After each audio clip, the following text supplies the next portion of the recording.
I shall now relate concerning a man among the Americans, called Trump, whose deeds were many and strange, and whose fortunes rose and fell like dice upon a board.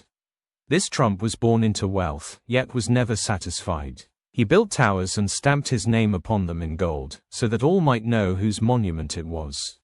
But many of these works crumbled into debt, and though he called ruin prosperity, the ledgers spoke otherwise. When his country called its sons to arms, Trump contrived by excuse to remain at home. Yet later he boasted of being a commander of men, though he had never stood in the dust of battle. In matters of women, too, he was reckless, speaking openly of deeds that others would blush even to whisper.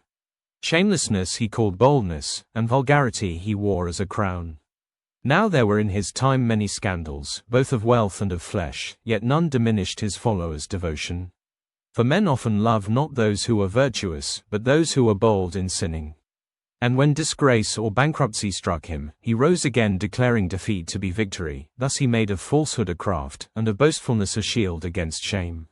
Nor did he stand alone. For many who were sworn to uphold the laws bent those laws to guard him.